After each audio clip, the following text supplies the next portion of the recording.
आज मैं आपको 2017 की एक बेहद खूबसूरत ड्रामा फिल्म गिफ्टेड दिखाने वाली हूँ।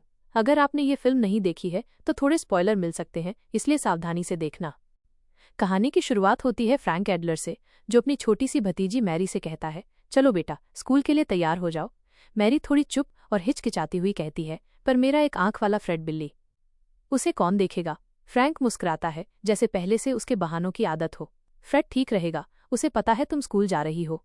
फ्रैंक ने मैरी के लिए एक स्पेशल ब्रेकफास्ट भी बनाया होता है, लेकिन जब मैरी पूछती है कि ये स्पेशल क्या है तो फ्रैंक बस सीरियल का डिब्बा दिखाता है जिस पर लिटरली स्पेशल लिखा होता है। वो पल बहुत मासूम है, लेकिन वहीं एक हल्की सी उदासी भी छुपी है। जब फ्रैंक मैरी को पहली बार स्कूल बस स्टॉप तक छोड़ता है तो उसका दिल भारी हो जाता है। एक अजीब सा खालीपन, जैसे उसे यकीन नहीं कि वो इसे अकेले संभाल पाएगी या दुनिया उसे समझ पाएगी। उनकी पड़ोसी रोबर्टा भी वहां पहुंच जाती है। उसे भी चिंता होती है कि स्कूल में सब कुछ ठीक होगा या नहीं। फ्रैंक बस थोड़ा सा मुस्कुराता है, लेकिन उसके चेहरे पर जो हल्का डर है वो साफ नजर आता है। दूसरी तरफ स्कूल का माहौल कुछ और ही है। मैरी क्लासरूम में बैठी है, लेकिन उसके चेहरे पर साफ दिखता है कि वो यहाँ बिलोंग नहीं करती, जैसे उसका दिमाग कहीं और है। टीचर बॉनी क्लास में घूमते हुए बच्चों से बेसिक मैथ्स के सवाल पूछ रही होती है। बाकी बच्चे खुश हैं, लेकिन मैरी, वो हर किसी को देखकर जैसे इरिटेटेड लग रही थी। और तभी बॉनी ने कुछ स्लाइटली टफ सवाल पूछना शुरू किए। सब हैरान थे, लेकिन मैरी ने बिन किसी एफर्ट के जवाब देना शुरू कर दिया। जैसे जैसे सवाल कॉम्प्लेक्स होते गए, स्पेशली जब मल्टीप्लिकेशन आया, तो मैरी कुछ सेकंड के लिए रुकी। बॉनी को लगा शायद अब उसे नहीं आता, लेकिन तभी काम कॉन्फिडेंट टोन में मैरी ने पूरा जवाब दे दिया। बॉनी के हाथ में कैलकुलेटर था। उसने चुपचाप वेरीफाई किया और उसकी आंखें चौड़ी रह गईं। उसे यकीन नहीं हुआ कि इतनी छोटी बच्ची इतने बड़े सवालों के जवाब इतनी जल्दी कैसे दे सकती है। उसी दिन प्रिंसिपल मिस डेविस क्लास में आती हैं और बच्चों से फॉर्मली इंट्रोड्यूस होती हैं, लेकिन अब माहौल थोड़ा अलग है, क्योंकि किसी को इस बात का अंदाजा नहीं कि इसी क्लास में एक गिफ्टेड बच्ची बैठी है जो शायद इस पूरी स्कूल की दुनिया से कुछ कदम आगे है। अब क्लास में धीरे धीरे बाकी बच्चे भी मैरी को नोटिस करने लगे थे। उसका कॉन्फिडेंस, उसका एटीट्यूड, सब कुछ अलग था। बच्चे उसे इज्जत देने लगे थे, लेकिन मैरी के लिए ये सब नया और कंफ्यूजिंग था। क्लास में एक पल ऐसा भी आता है जब मैरी अचानक फ्रस्ट्रेट हो जाती है और जोर से चिल्ला उठती है, कॉल करो फ्रैंक को, अभी के अभी। उसकी आंखों में गुस्सा नहीं था, बस एक डर और बेचैनी थी, जैसे वो इस जगह को झेल नहीं पा रही थी। बाद में उसी दिन फ्रैंक स्कूल आता है उसे लेने। बॉनी उससे सॉफ्टली बात करने की कोशिश करती है, आपकी भतीजी। वो बिल्कुल ऑर्डिनरी बच्ची नहीं है, लेकिन फ्रैंक थोड़ा टालमटोल करता है और हल्के अंदाज में कहता है, अरे वो तो बस जैक और ट्रैक्टनबर्ग मेथड यूज कर रही थी। मैंने भी यही मेथड सीखा था जब मैं 8 साल का था। बॉनी थोड़ी शॉक थी। वो अभी सिर्फ 7 साल की है, लेकिन फ्रैंक के लिए शायद ये सब नॉर्मल था, या शायद वो जानबूझकर नॉर्मल बना रहा था। रात को बॉनी घर जाके उस मेथड के बारे में सर्च करती है। जब वो पढ़ती है कि ये एडवांस्ड मेंटल मैथ टेक्निक है, वो चुपचाप थोड़ी सी मुस्कुराती है, जैसे कुछ नया समझ आ गया हो। दूसरी तरफ फ्रैंक अपनी छोटी सी बॉट पर काम कर रहा होता है। मैरी आकर कहती है, क्या हम इस बॉट को टेस्ट ड्राइव पर ले सकते हैं। फ्रैंक हंसता है और दोनों साथ में बीच की तरफ निकल जाते हैं। वहां लहरों के बीच बैठे हुए वो आपस में छोटी छोटी बातें करते हैं। फ्रैंक कहता है, तुम्हारी माँ चाहती थी कि तुम दोस्त बनाओ, रियल वाले दोस्त। मैरी चुप रहती है, शायद माँ की बात सुनना उसे हमेशा थोड़ा सॉफ्ट कर देता है। अगले दिन मैरी अपने प्यारे बिल्ली फ्रेड को स्कूल लेकर जाती है। वो पूरे कॉन्फिडेंस से अपने क्लासमेट्स को बताती है, इसकी सिर्फ एक आंख है। बच्चे पूछते हैं, इसकी आंख कैसे गई। मैरी बिना इमोशन बदले कहती है, पता नहीं, मुझे ये डस्टबिन के पास मिला था, शायद कोई इसे फेंक गया था। और उस पल हर कोई थोड़ी देर के लिए चुप हो गया, जैसे मैरी ने सिर्फ बिल्ली की नहीं, खुद की भी एक सच्चाई बयां कर दी हो। बॉनी अब उससे और जुड़ने लगी थी। वो उसे एक्स्ट्रा होमवर्क देने लगी, ये जानते हुए कि मैरी बाकी बच्चों से कहीं तेज है। मैरी उसे एक हल्की सी मुस्कान देती है, जो शायद पहली बार किसी बड़े के लिए थी। बॉनी भी उतनी ही सादगी से मुस्कुरा देती है। धीरे धीरे दोनों के बीच एक प्यारी सी बॉन्ड बनने लगती है, टीचर और स्टूडेंट से बढ़कर। बॉनी अब क्यूरियस हो चुकी थी। वो जानना चाहती थी कि आखिर ये बच्ची कौन है। वो इंटरनेट पर फ्रैंक एडलर सर्च करती है, लेकिन कोई खास डिटेल नहीं मिलती। फिर एक नाम दिखता है, डायन एडलर। वो पढ़ना शुरू करती है और शौक होती जाती है। डायन एडलर एक चाइल्ड प्रोडिजी, गणित की दुनिया में एक चमकता सितारा। MIT के प्रोफेसर शैंकलन तक कह चुके थे कि उसका दिमाग एक्सेप्शनल था, एक ऐसा माइंड जो दुनिया को बदल सकता था। लेकिन तभी बॉनी पढ़ती है कि डायन ने 27 की उम्र में खुदकुशी कर ली थी और अपनी बच्ची मैरी को अपने भाई फ्रैंक के पास छोड़ दिया था। अब बहुत कुछ साफ होने लगा था। उस रात बॉनी फर्ग नाम के लोकल बार में फ्रैंक से मिलने जाती है। वो कैजुअली बात शुरू करती है, लेकिन फ्रैंक सरप्राइजिंगली खुलकर सब बताता है। मैं एक डेट पे जा रहा था, थोड़ा लेट था, और तभी मेरी बहन अचानक आई, बिना बताए। गोद में उसकी बच्ची थी, मैरी। उसने कहा कि उसे मुझसे बात करनी है। उस रात जब डायन ने कहा कि उसे फ्रैंक से जरूरी बात करनी है, फ्रैंक ने हल्के में लेते हुए बस इतना कहा, मैं डेट से वापस आकर सुनूंगा। लेकिन जब वो लौटा, घर का नजारा उसके होश उड़ा देता है। सोफे पर छोटी सी मासूम मैरी सोई थी और बाथरूम के ठंडे फर्श पर पड़ी थी डायन की लाइफलेस बॉडी। उस पल फ्रैंक के दिल में जो गिल्ट बैठ गया, वो शायद उसे सारी उम्र सताता रहेगा। वो जानता था ये पूरी तरह उसकी गलती नहीं थी, लेकिन फिर भी उसे लगता था कि काश उसने डायन की बात सुनी होती। बार में बैठे हुए बॉनी उससे पूछती है, क्या मैरी के पिता का कुछ पता चला? फ्रैंक एक गहरी सांस लेकर बताता है कि डायन का पति ज्यादा वक्त तक नहीं रुका। उसने डायन को छोड़ दिया था।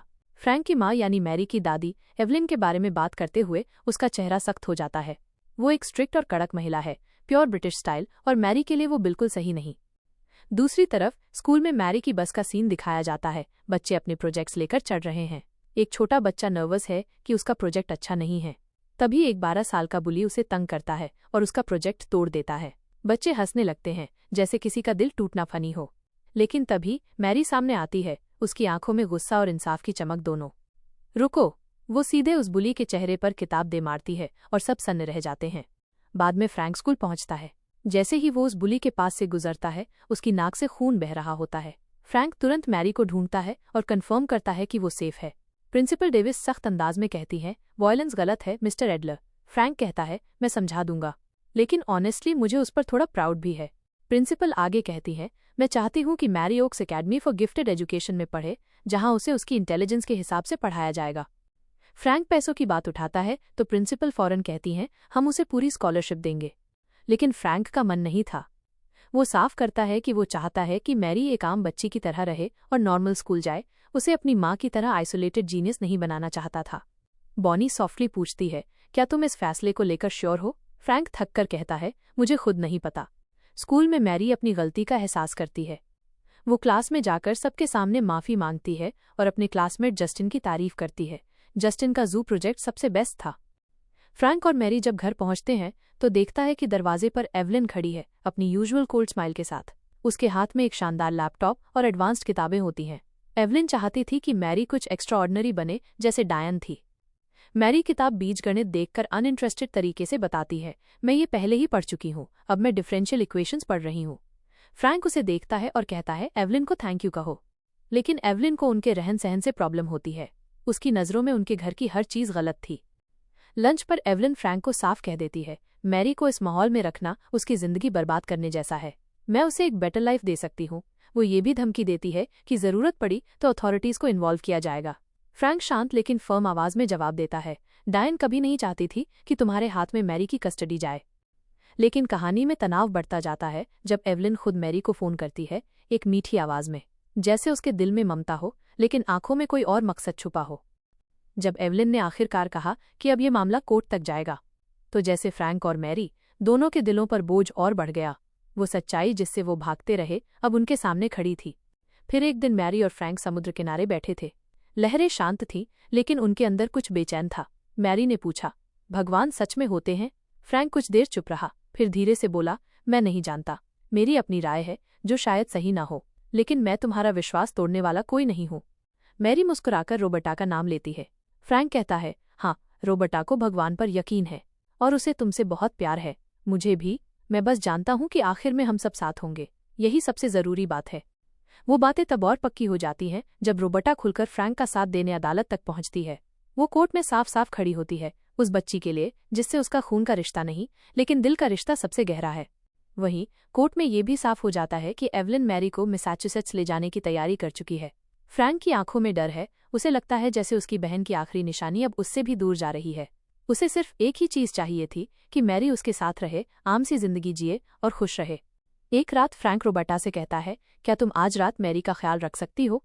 रोबर्टा थोड़ी सी हंसी में कहती है, मैं तो बस एक पड़ोसी हूँ, मेरा कोई खून का रिश्ता नहीं कोई जरूरी राय।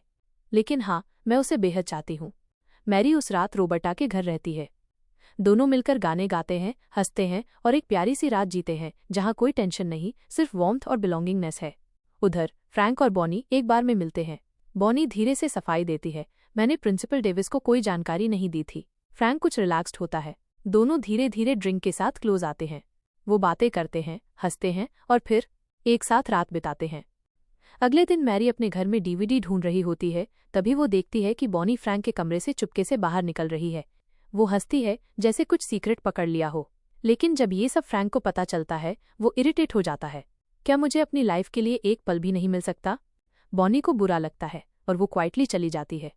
थोड़ी देर बाद गिल्ट से भरे फ्रैंक उसके पास जाता है, माफी मांगता है। मैं बस बहुत ओवरवेल्म्ड हूँ। मैरी के पास जाकर भी वो सब ठीक करता है। दोनों फिर से एक हो जाते हैं, जैसे उस नाराजगी का कोई वजूद ही न था। पर रोबर्टा अब भी नाराज थी। तुम्हें अपनी जिम्मेदारियों का एहसास होना चाहिए, फ्रैंक। वो बच्ची तुम्हारी बहन की आखिरी याद है।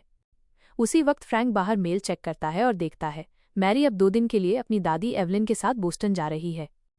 बोस्टन में मैरी को पहली बार अपने परिवार की पुरानी तस्वीरें दिखाई जाती हैं, जिनमें उसकी माँ डायन और दादी की बचपन की तस्वीरें थीं जो फ्लोरिडा में ली गई थीं। वो उन्हें देखकर थोड़ी सी हैरान, थोड़ी सी कंफ्यूज लगती है, जैसे खुद को उनके बीच कहीं ढूंढ रही हो। उधर बॉनी और फ्रैंक फिर से एक दूसरे के करीब आ जाते हैं, धीरे धीरे हीलिंग के साथ। एवलिन अब मैरी को सीरियस मोड में एक यूनिवर्सिटी ले जाती है। वो उसे 7 मिलेनियम प्रॉब्लम्स के बारे में बताती है, वो गणित के 7 बड़े रहस्य जिनका हल पूरी दुनिया तलाश रही है। फिर उसे ग्रेगरी पेरलमैन की तस्वीर दिखाती है, एक ऐसा जीनियस जिसने इन प्रॉब्लम्स पर काम किया और दुनिया की रेस्पेक्ट को ठुकराकर खुद को अकेला कर लिया। मैरी उस तस्वीर को थोड़ी देर देखती है, जैसे खुद से कोई सवाल पूछ रही हो। एवलिन और मैरी प्रोफेसर शैंकलिन के साथ एक यूनिवर्सिटी में थीं। दीवार पर महान गणितज्ञों की तस्वीरें सजी थीं, उनमें एक तस्वीर पॉइंकेरे की भी थी। एवलिन उस तस्वीर की ओर इशारा करके बोली, अगर तुम्हारी माँ डायन ने नेवी या स्टोक्स इक्वेशंस को हल कर लिया होता तो उसकी तस्वीर भी यहीं होती। मैरी चुप रही, फिर धीरे से बोली, मैं चाहती हूँ मेरी भी तस्वीर कभी यहाँ लगे। एवलिन की आंखों में एक पल को जोश दिखाई दिया, जैसे उसकी बेटी की अधूरी महत्वाकांक्षा अब उसकी नातिन पूरी कर रही हो। प्रोफेसर शैंकलिन ने मैरी को एक बेहद जटिल समीकरण दिया, इससे आज तक कोई नहीं निपट सका। मैरी उसे देखती रही, सोची समझी, लेकिन हल नहीं हुआ। थोड़ी देर बाद शैंकलिन ने एवलिन से कहा, शायद वो उतनी प्रतिभाशाली नहीं है जितना आप सोचती हैं। एवलिन को जैसे किसी ने चांटा मार दिया हो। वो उठी और गुस्से में बाहर निकल गई। लेकिन तभी मैरी उनके पीछे आकर बोली, वो सवाल गलत था, उसे हल नहीं किया जा सकता था। वे वापस लौटे और मैरी ने अपनी छोटी उंगलियों से उस इक्वेशन को ठीक किया, फिर शांत मन से उसे पूरी तरह सॉल्व कर दिया। शैंकलिन, जो कुछ देर पहले उसकी काबिलियत पर शक कर रहा था, अब स्तब्ध था। अनबिलीवेबल, उसने बुदबुदाकर कहा। घर लौटते वक्त कार की पिछली सीट पर बैठी मैरी ने फ्रैंक से कहा, दादी ठीक है, लेकिन मैं उनके साथ नहीं रहना चाहती। फ्रैंक ने उसकी तरफ देखा और कहा, तुम्हें कहीं नहीं जाना पड़ेगा, मैं वादा करता हूँ। कुछ दिन बाद सोशल वर्कर पैट आता है। वो मैरी से ढेरों सवाल करता है, उसके रूटीन, फ्रैंक के साथ समय, उसकी पढ़ाई। तुम फ्रैंक को क्यों पसंद करती हो? मैरी ने बिना रुके कहा, क्योंकि जब सब मेरी स्मार्टनेस देखकर रिएक्ट करते थे, वो बस मुझे देखकर खुश होता था। क्या उसने तुमसे वादा किया था? हाँ, कि वो मुझे कभी नहीं छोड़ेगा, और उसने कभी झूठ नहीं बोला। अब कोर्ट में फ्रैंक और एवलिन आमने सामने थे। एवलिन ने एक आखिरी चाल चली, मैरी के जैविक पिता को बुलवाया। जैसे ही वो कोर्ट में आया, सब सोचने लगे शायद केस पलट जाएगा। लेकिन जब फ्रैंक के वकील ने उससे पूछा, क्या आप जानते हैं आपकी बेटी का मिडिल नेम क्या है, वो चुप रहा। क्या आप उसे कभी असल जिंदगी में देखे हैं? नहीं। क्या आप उसके किसी इंटरेस्ट या पसंद नापसंद के बारे में जानते हैं? पूरा कोर्टरूम जैसे फ्रैंक की तरफ झुक गया। कोर्ट ने फैसला सुनाया, कस्टडी फ्रैंक को दी जाती है। बाहर पार्किंग में फ्रैंक उसे उसकी कार तक छोड़ता है। मैरी का पिता कहता है, मैं हमेशा उलझा रहा। फ्रैंक सिर्फ इतना कहता है, अब देर हो चुकी है। लेकिन असली हार्टब्रेक तब आता है जब मैरी घर आकर अपने कमरे में खुद को बंद कर लेती है और जोर जोर से रोने लगती है। वो शहर में था, फिर भी मुझसे नहीं मिला। उसकी हिचकी टूटी हुई उम्मीदों की आवाज बन जाती है। फ्रैंक और रोबर्टा उसे लेकर अस्पताल जाते हैं, जहां वे एक प्यारे से बच्चे के जन्म का इंतजार कर रहे होते हैं। वातावरण में उम्मीद थी और थोड़ी सी खुशी भी। फ्रैंक मैरी से कहता है, तुम भी ऐसे ही आई थी और तुम्हारे आने पर सब इतने खुश थे जैसे कोई चमत्कार हुआ हो। मैंने तुम्हारे जन्म की खबर सबको दी थी। मैरी ये सुनकर मुस्कुराती है, उसकी आंखों में अब भी आंसू थे, लेकिन अब वो खुशी के थे। फिर वो परिवारों के साथ खुशी से जश्न मनाने लगती है। बैलून उड़ते हैं, रोशनी चमकती है और मैरी फिर से बच्चे की तरह खिल उठती है। कोर्ट में एवलिन की गवाही जारी थी। बातों ही बातों में जब उसने फ्रैंक और बेसबॉल का जिक्र किया, फ्रैंक के वकील की आंखें संदेह से सिकुड़ गईं। उसे पहली बार शक हुआ, क्या एवलिन सिर्फ अपनी बेटी को नहीं, उसकी बेटी को भी मुहर बनाकर इस्तेमाल कर रही है? डायन की जिंदगी पर बहस शुरू हो गई। वो कितनी ब्रिलियंट थी, लेकिन कभी जी नहीं सकी। कभी कोई खेल नहीं, कोई दोस्त नहीं, सिर्फ किताबें और ताले में बंद सपने। फ्रैंक का वकील एक पुराने नाम को सामने लाता है, पॉल। डायन का पहला प्यार। डायन 17 साल की थी जब वो पॉल के साथ वर्मोंट के एक स्की रिजॉर्ट चली गई थी। वो एवलिन की तरफ देखकर बोलता है, क्या आपने उसके खिलाफ अपहरण का केस दर्ज किया था? एवलिन चुप हो जाती है। तब फ्रैंक का वकील डायन की आत्महत्या की कोशिश का जिक्र करता है। 1999 एक टूटा हुआ साल। वो बस एक कठिन दौर था। एवलिन चिल्लाती है, मैंने एक माँ के तौर पर पूरी कोशिश की। अब फ्रैंक गवाही देता है, मैं फ्रीलांसर हूँ, नावें बनाता हूँ, रिपेयर करता हूँ। एवलिन के वकील सवाल उठाता है, क्या आप मैरी की मेडिकल ज़रूरतें पूरी कर सकते हैं? उसकी शिक्षा? फ्रैंक जवाब देता है, मैं चाहता हूं कि मैरी एक सामान्य बच्चे की तरह जिए, खेल खेले, हंसे, गलतियां करे। लेकिन वकील कटाक्ष करता है, क्या यही सामान्य है कि उसने स्कूल में एक बच्चे पर हमला किया? क्या ये सामान्य है कि आपने एक बार में झगड़ा किया और जेल गए? वो आदमी नशे में धुत था और मैरी के लिए खतरा बन रहा था। फ्रैंक जवाब देता है, उसकी आवाज में कोई शर्म नहीं, सिर्फ जिम्मेदारी। कोर्ट में माहौल भारी हो जाता है। अंततः फ्रैंक के वकील एक विकल्प रखता है, मैरी को अस्थायी तौर पर एक फोस्टर होम में भेज दिया जाए जहां से फ्रैंक और एवलिन दोनों उसे मिल सकें। ये टैम्पा में था, फ्रैंक से सिर्फ 30 मिनट की दूरी। फैसला सुनते ही मैरी का दिल टूट जाता है। डोंट लीव मी फ्रैंक, आपने वादा किया था। वो उसे याद दिलाती है, आपने कहा था कि आप रोबर्टा को नहीं छोड़ते, तो मुझे क्यों? मैरी चली जाती है और फ्रैंक टूट जाता है। वो बॉनी को बताता है, कभी कभी लगता है मुझे मैरी को पहले ही चाइल्ड सर्विसेज को सौंप देना चाहिए था, मैंने उससे सब कुछ छीन लिया। बॉनी कुछ नहीं कहती, उसकी आंखें सब कह जाती हैं। फ्रैंक एक दिन मैरी से मिलने जाता है, लेकिन फोस्टर फादर बताता है कि वो आपसे नहीं मिलना चाहती। फ्रैंक कुछ नहीं बोलता, बस वहीं खड़ा रह जाता है। इसी बीच बॉनी एक पोस्टर देखती है, पालतू जानवरों की गोद लेने की मुहिम। उसमें फ्रेड की तस्वीर है, वो बिल्ली जो कभी मैरी की सबसे प्यारी साथी थी। बॉनी तुरंत पोस्टर फ्रैंक को भेजती है।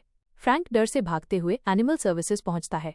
वहां उसे एक चौंकाने वाला चेहरा दिखता है, एवलिन 3 बिल्लियों के साथ और फ्रेड। उसी ने फ्रेड को गोद लिया था। यहीं से शुरू होता है बदलाव। फ्रैंक और रोबर्टा मैरी से मिलने जाते हैं, सच, आंसू और पश्चाताप लेकर। आखिरकार मैरी वापस आ जाती है। फ्रैंक एवलिन को डायन की फटी हुई पुरानी नोटबुक दिखाता है जिसमें एक पूरा प्रूफ था, नीवी स्टोक समीकरण का समाधान। डायन चाहती थी कि ये तब प्रकाशित हो जब आप नहीं रहेंगी, लेकिन आपने उसकी इच्छा दबा दी। एवलिन के चेहरे से सारा रंग उड़ जाता है। फिल्म के आखिरी दृश्य आते हैं। मैरी विश्वविद्यालय जाती है, फिर बाहर निकलती है। फ्रैंक उसे रेने डेस्कार्ट्स की किताब देता है, कोगिटो अर्गो सुम। वो मुस्कुराते हुए कहती है, I think therefore I am smartest. Frank मजाक करता है। मैरी गर्ल स्काउट्स के साथ खेलने चली जाती है। अब वो सिर्फ एक गर्ल जीनियस नहीं, एक नॉर्मल हंसती खेलती बच्ची है। फ्रैंक दूर खड़ा उसे देखता है और बॉनी को देखकर मुस्कुरा देता है। Cut to Evelyn. वो डायन की नोटबुक के फटे हुए पन्ने देख रही है, डूडल्स, समीकरण और अधूरी ममता। उसकी आंखों से आंसू बह रहे हैं। वो फोन उठाकर MIT और शैंकलैंड को कॉल करती है। Fade out. अगर आपको ऐसे और वीडियो पसंद है तो सब्सक्राइब जरूर करें।